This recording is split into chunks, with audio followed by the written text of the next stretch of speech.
Nou vriende, is 'n voorreg om vanmôre u weer te groet in die wonderlike naam van die Here. Ons vertrou dat u 'n goeie naweek gehad het, dat u so 'n bietjie kon uitrus, dat u kan sien vir die nuwe week. En ek wil u vanmôre groet met die pragtige woorde van Psalm 42. Nou dis 'n psalm van die kinders van Korag en daar staan soos 'n hert wat smag na waterstrome, so smag my siel na u, o God. My siel dors na God, na die lewende God. Wanneer sal ek ingaan en voor die aangesig van God verskyn? So besondere gedeelte in die woord van die Here, en as ons net bietjie hierdie woorde oordink en bepeins, dan tref dit eintlik ou se hart, dat hierdie manne gesmag het na die Here meer as wat hulle gesmag het na water. Nou ons weet as ons dors is daar niks so lekker soos 'n glas yskoue water nie. As ons honger is daar niks lekker soos 'n warm ete nie. Vriende, as ons siek is daar niks so lekker soos 'n bed waarin ons kan gaan lê en medisyne wat ons kan drink om beter te voel nie.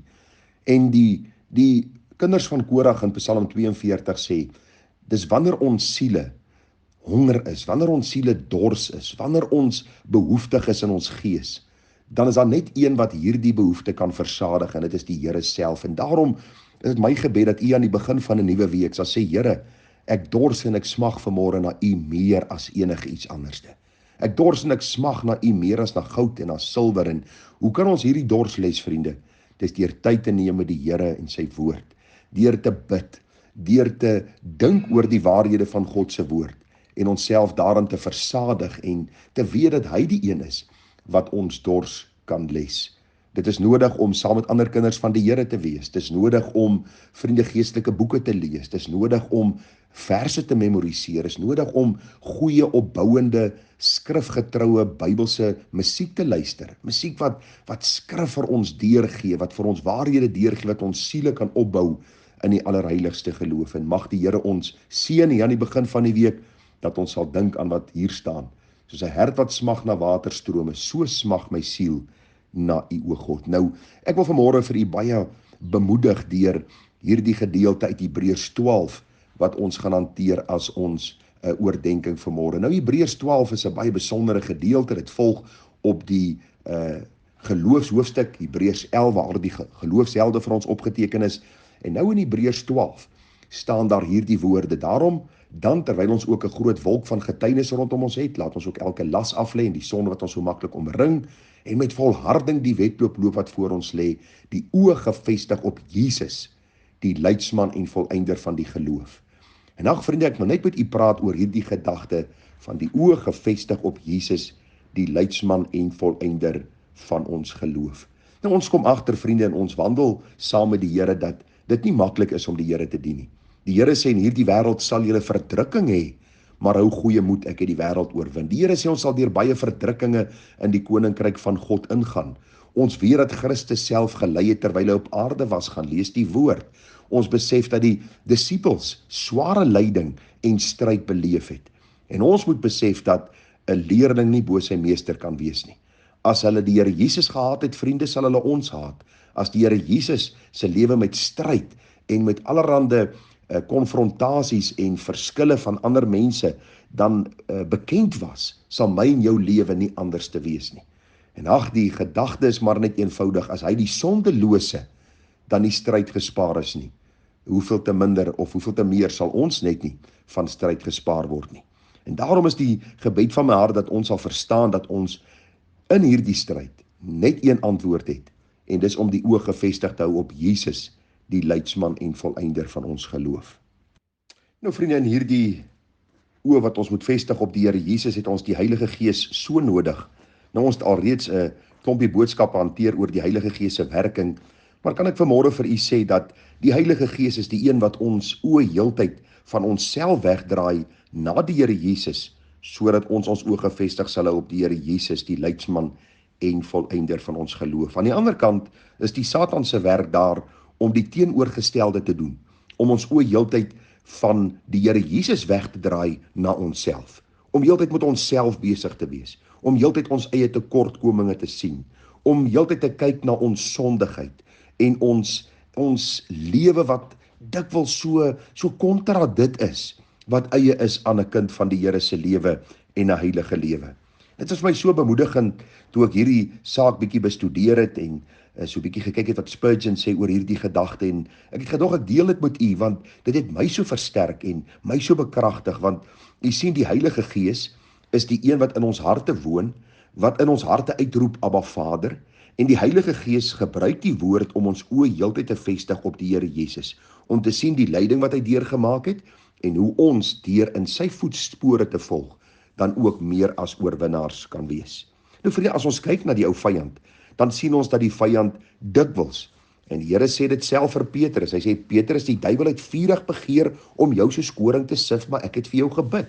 En as die duiwel gepoog het om hierdie sterk disipel, hierdie apostel van die Here te sif soos koring en om te probeer vernietig, hoeveel te meer vir my en jou. En hoe doen die duiwel dit, vriende?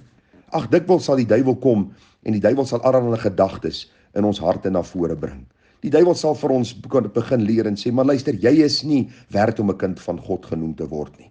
Ag, jy weet, jy het gister alweer geval by hierdie saak en met daardie sonde en met hierdie ding en ek dink nie die Here stel meer belang in jou nie. Ek dink nie jy het sterk genoeg geloof om te kan volhard tot die einde toe nie. Ek dink nie jy bid genoeg nie. Ek dink nie jy lees die woord genoeg nie. Ek dink nie jy getuig genoeg nie. Ek dink nie jy's getrou genoeg aan die Here en jy's werd om die koninkryk van God te beerwe nie. En deur hierdie leuns wat die ou vyand in ons gedagtes en in ons sondige harte na vore bring, ag vriende, begin ons moed verloor en ons begin al hoe meer na binne kyk na onsself in plaas van om na buite te kyk, buite onsself, na hierdie verlosser en saligmaker Jesus Christus wat vir ons die pad gestap het. Spurgeon skryf, hy sê, we shall never find happiness by looking at our prayers, our doings, our feelings. Hy sê, it is what Jesus is, not what we are, that gives rest to the soul. Dit is vir my so mooi gewees. Dit is nie oor wat ek beleef en wat ek ervaar en hoe my emosie met my wipplank ry, wat my geestelik sterker of swakker maak, of wat my meer heiliger of minder heilig maak, of meer 'n kind van God of minder 'n kind van God nie. Dis wat Christus alreeds aan die kruis gedoen het. En daarom is dit baie duidelik dat ons oë gefestig sal hou op Jesus, die leidsman en die volëinder van ons geloof. Spurgeon skryf verder, hy sê, if we would at once overcome Satan and have peace with God, it must be by fixing our eyes on Jesus. Simply keep your eye on Him.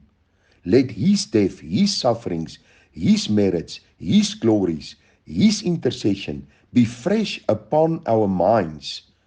Hy sê, when you awake in the morning, look at Jesus, and when you lie down at night, look at Him. Dis vir my so mooi gewees. In die môre, in die middag, in die aande, kyk weg van jouself, kyk na Christus. Vra die Here, Here, dat U vir my 'n groter werklikheid en 'n realiteit sal word. Dat ek in nader gemeenskap met U sal lewe en dat ek werklik sal vasklou aan U verdienste en dat ek deur die waarheid in U woord dan ook sterk sal staan, onbeweeglik, altyd oorvloedig in die werk van die Here. Ag, dit is so wonderlik om te sien dat ons hoop nie in onsself lê nie, maar in die Here Jesus Christus. Ons vergifnis lê nie in pogings van ons kant nie, maar in die bloed van Christus wat gevloei het aan die kruis. Vriende, die soetheid van ons saligheid is nie gesetel in denke wat ons probeer opwek en emosies wat ons probeer opwek nie, maar wanneer ons deur die blaaie kyk na wat Christus vir ons gedoen het. Daarom steun ons absoluut op die meriete van Christus, op die werk wat hy aan die kruis gedoen het, en kan ons dan met vrymoedigheid sê dat ons oë gefestig is op hom, die leidsman en die volëinder van ons geloof. So ek wil jou vanmôre bemoedig hier aan die begin van 'n nuwe week, dat jy nie in moedeloosheid sal verval en so met jouself besig sal wees, dat jy sal vergeet van die Here nie. Onthou die kinders van Korag, hulle sê, ons siele smag na God. Hierdie Hebreërs 12 vers 1 en 2, die oë gefestig op Jesus, die leidsman en volëinder van ons geloof. En na mate ons oë meer gefestig hou op Christus, en na mate ons hom deur die blaaie van die Bybel leer ken, en na mate ons wegkyk van onsself na hom, wat gebeur? Ons begin die laste aflê, wat ons so maklik omring, en die sonde, wat so dikwels skeiding tussen ons en die Here bring. En dit bring 'n groter vreugde, dit bring 'n groter blydskap in my siel, sodat ek, wanneer ek vanaand op my kopkussing gaan lê, ek aan die slaap kan raak met die blye wete. Hy is my herder, en ek is deel van sy kudde. Ek luister na sy stem deur sy woord. Ek volg sy waarheid na en daar is hierdie kosbare harmonie, gemeenskap, hierdie wonderlike vader-seun verhouding wat God in die woord vir ons opgeteken het. Daarom wil ek jou kom bemoedig vanmôre dat jy nie langer na jouself sal kyk nie. Ag, solank ons na onsself kyk, sal ons moeg en moedeloos wees. Solank ons na ons eie tekortkominge en swakhede kyk, solank sal ons te neergedruk wees. Ek wil jou vanmôre oproep, hou jou oë gefestig op Jesus. Hy's die enigste een wat die moeite werd is om dopgehou te word, want hy's die leidsman, hy's die volëinder van ons geloof. Hy het die bittere prys vir ons sonde betaal. Hy het opgestaan, hy het opgevaar. Hy gee ons sy beloftes dat hy weer sal kom om ons te kom haal en deur sy gees rig hy ons oë op homself, sodat ons dan ook meer as oorwinnaars kan wees. Baie seën vir die sterkte vir die week. Hou vas aan hierdie groot waarheid en hou die oë gefestig op Jesus. Mooi dag verder, tada.